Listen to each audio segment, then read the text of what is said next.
চেনা জানা রে, ও মন মিলেছে মনের সাথে। বিয়ে করতে এসেছে, বিয়ে এবার দিতেই হবে। আরোহী নাকি মিরাজ, আসলে জনপ্রিয়তা শীর্ষে এগিয়ে কি?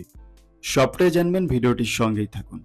আর হ্যাঁ, আপনি যদি মিরাজ আরোহীর ফ্যান হয়ে থাকেন, সাবস্ক্রাইব করে বেল আইকনটি বাজিয়ে দিন পরবর্তী সম্প্রতি আরোহী মিম ও মিরাজ খান দুজনেরই দুটি নতুন সং রিলিজ করেছে। প্রথমবারের মতো নাজমুল ইভানের সঙ্গে জুটি বেঁধে কাজ করেছেন আরোহী মিম।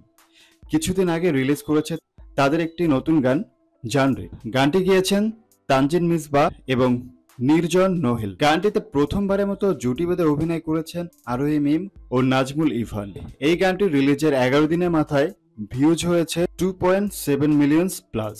আর এইদিকে প্রথমবারের মতো জুটি বেঁধে মন মিলেছে মনের সাথে গানটিতে অভিনয় করে ব্যাপক আলোচনায় রয়েছে মিরাজ খান ও শান্তি রহমান।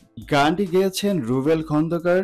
এই গানটি রিলিজের 14 দিনে ভিউজ পেয়েছে 1 মিলিয়ন প্লাস।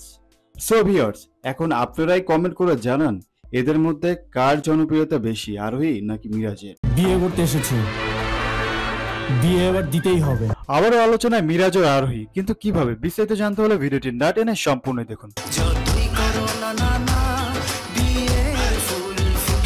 সম্প্রতি প্রাঙ্কিং ইউটিউব চ্যানেলে মুক্তি পেয়েছে বিয়ের বাজনা ধারাবাহিক নাটকের টাইটেল সংটি।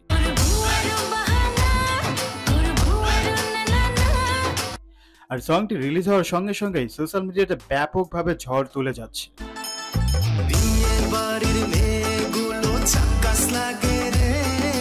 এই গানটিতে 90 দশকের একটা ভাইব আছে, যা আপনারা শুনলেই বুঝতে পারবেন। গানটিতে মিরাজের স্ক্রিন টাইম কম হলেও আরোহীর স্ক্রিন টাইম বেশি রয়েছে। এই গানটির কালার গ্রেডিং, অ্যাটাচমেন্ট, কস্টিউম সব মিলিয়ে ব্যাপক ভালোই ছিল।